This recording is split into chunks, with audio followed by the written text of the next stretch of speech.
Assalamualaikum warahmatullahi wabarakatuh. Selamat datang kembali di praktik online Lab Pengantar Akuntansi kelas 81. Nah, hari ini saya ingin menambahkan materi terkait dengan transaksi dan jurnal umum.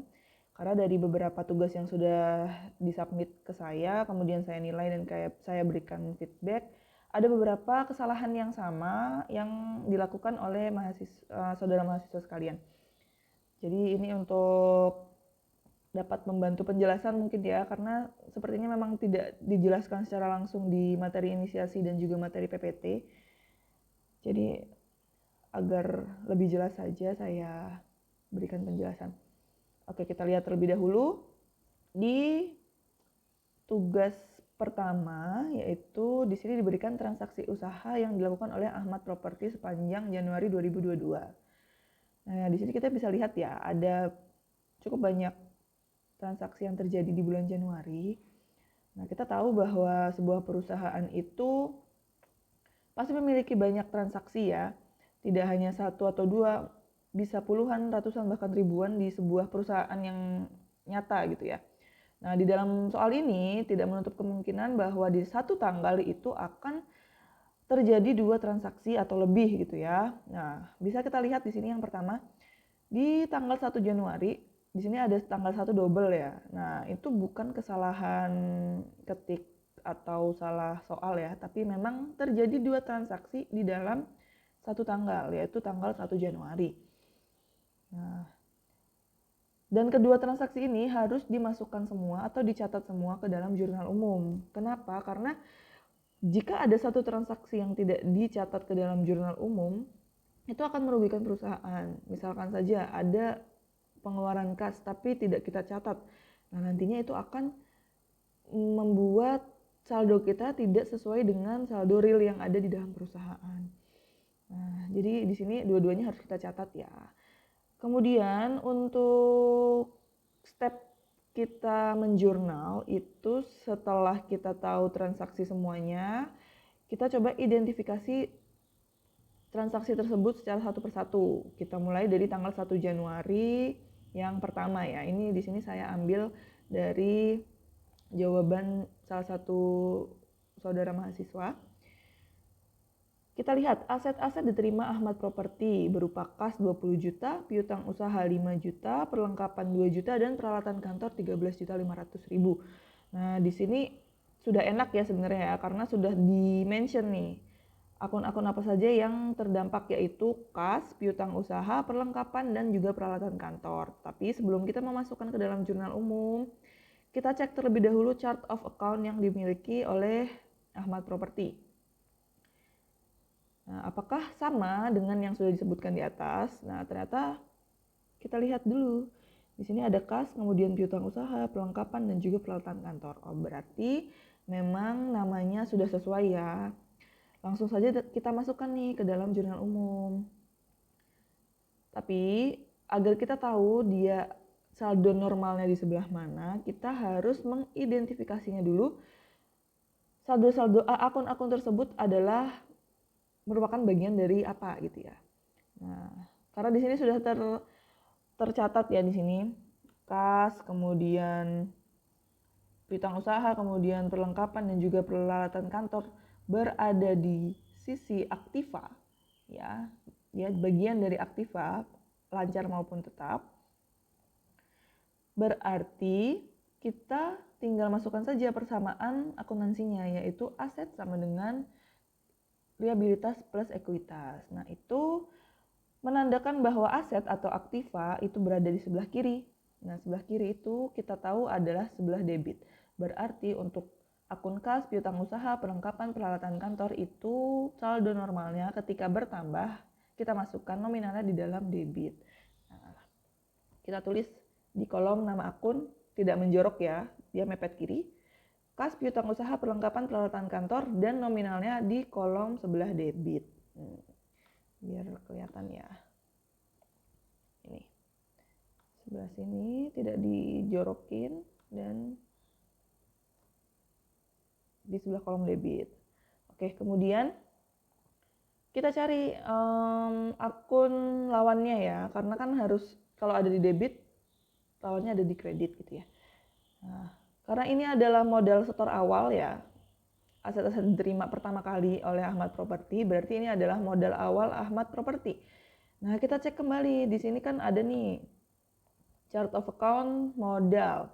Yang tersedia adalah modal Ahmad Property, berarti kita masukkan ke dalam jurnal umum dengan nama akun modal Ahmad Property. Nah, kita tahu bahwa modal tadi atau ekuitas itu ada di sebelah kanan persamaan akuntansi, berarti saldo normalnya itu berada di sebelah kredit. Nah, sebesar yang kita terima. Seperti itu. Karena ini kan semua kan aset ya, aset yang menjadi modal utama atau modal pertamanya Ahmad Property, berarti semuanya masuk ke dalam akun modal di sebelah kredit. Seperti itu. Jadi perlu diingat ya, saudara mahasiswa, untuk mencocokkan akun-akun yang terjadi di transaksi dengan chart of account yang dimiliki perusahaan. Kenapa sih harus sesuai dengan chart of account yang tersedia? Karena ini akan memudahkan kita untuk nantinya ketika posting buku besar setelah ini ya, di sesi 2. Nanti kan ada tabel-tabel tersendiri sesuai dengan akunnya. Nah, ketika kita membuat akun sendiri, itu akan membuat kita bingung ya. Ini nanti masuk ke tabel yang mana, seperti itu. Jadi harus sesuai agar sama semua ya, seragam ketika kita mengerjakan jurnal umum dan diposting ke buku besar. Seperti itu. Nah, hal ini berkaitan erat dengan yang terjadi di 29 Januari. Coba kita lihat terlebih dahulu ya. Transaksinya adalah tanggal 29 Januari membayar tagihan telepon bulan Januari sebesar 150.000. Nah, mungkin kalau kita langsung mengidentifikasi, oh ya ini kita pakai kas, kita keluar kas ya. Kas sebesar 150.000. Berarti nanti kas di sebelah kredit karena berkurang. Kemudian kita punya apa nih yang di sebelah debitnya. Nah, ternyata beban kita bertambah kan. Mungkin langsung kita akan mengidentifikasi sebagai beban telepon. Nah, ini makanya langsung dijawab beban telepon begitu ya. Tapi ternyata waktu kita lihat di chart of account ini tidak ada beban telepon di dalam sini ya. Yang ada beban lain-lain. Nah, untuk memasukkan beban-beban yang tidak ada di dalam chart of account atau list akun gitu ya, kita bisa masukin ke dalam beban lain-lain di sebelah sini. Nah, jadi nanti di sini tulisannya beban lain-lain ya, saudara mahasiswa sekalian.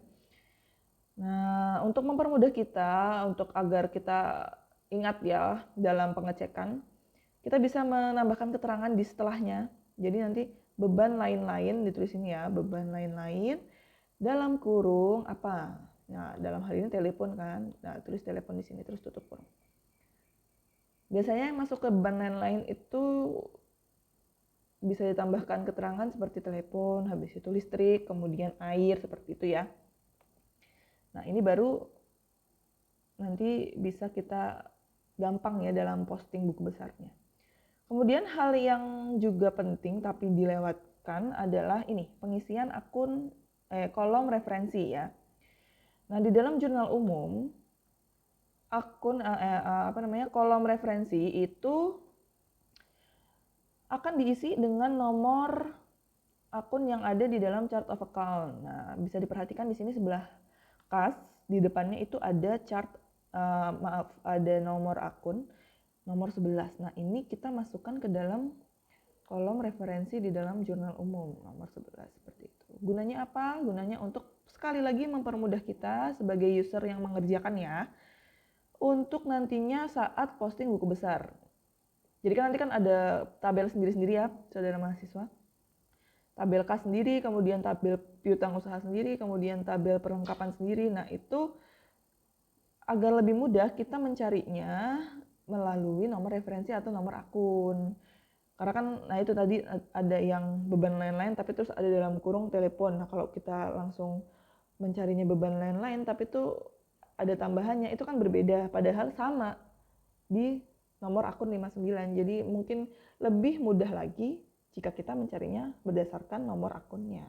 Seperti itu. Dan yang terakhir, yang krusial ya, yang banyak dilakukan mahasiswa itu lupa menjumlah total akhir. Jadi ketika kita sudah menjurnal semuanya nih ya, semua transaksi sudah masuk semua ke dalam jurnal umum, jangan lupa dan penting hukumnya ya, wajib untuk menjumlah total akhir di paling bawah. Untuk apa? Untuk memastikan apakah sisi kanan dan sisi kiri itu sudah sama atau belum.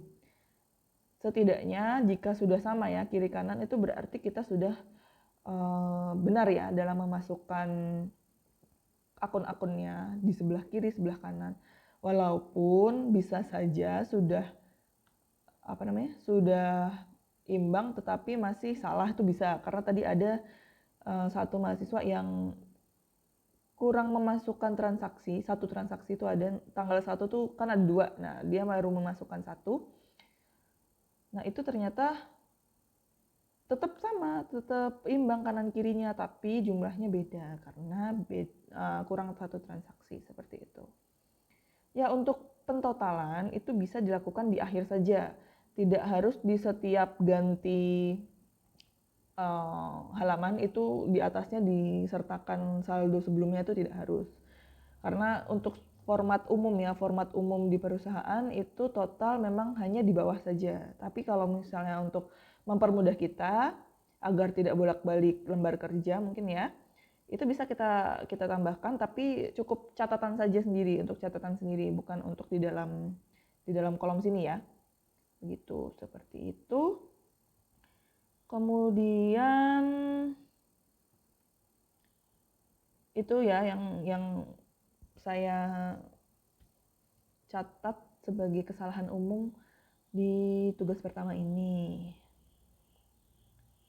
Mungkin sisanya tinggal dari identifikasi transaksi saja ya. Misal seperti ini yang di nomor di 1 Januari yang kedua, membayar sewa 6 bulan sesuai dengan kontrak sebesar 5.500.000. Nah, ini kita harus tahu. Sewa 6 bulan itu kan 6 bulan ke depan ya.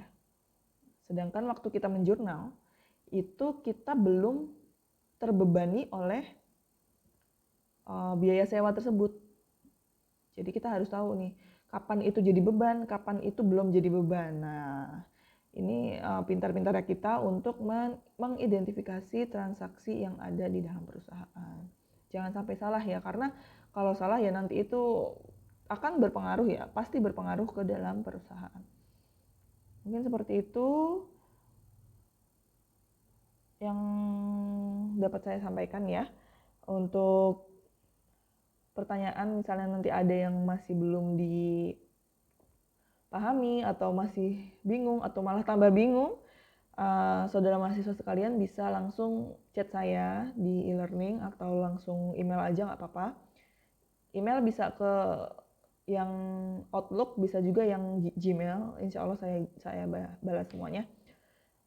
Atau kalau mau langsung buka kolom diskusi ya, terus tanya di situ, nggak apa-apa, nanti kita bahas bersama-sama biar semuanya bisa tahu ya, sama-sama belajar. Pokoknya kita jangan sungkan-sungkan lah ya untuk bertanya, karena ini kan materi dasar ya, kita harus menguasainya agar nanti di materi-materi setelah ini kita lancar ya, insya Allah lancar mengerjakan tugas maupun memahami materinya ya.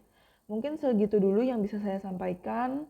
Semoga saudara mahasiswa bisa mengerti ya apa yang saya sampaikan, dan ini dapat bermanfaat untuk kita semua ya.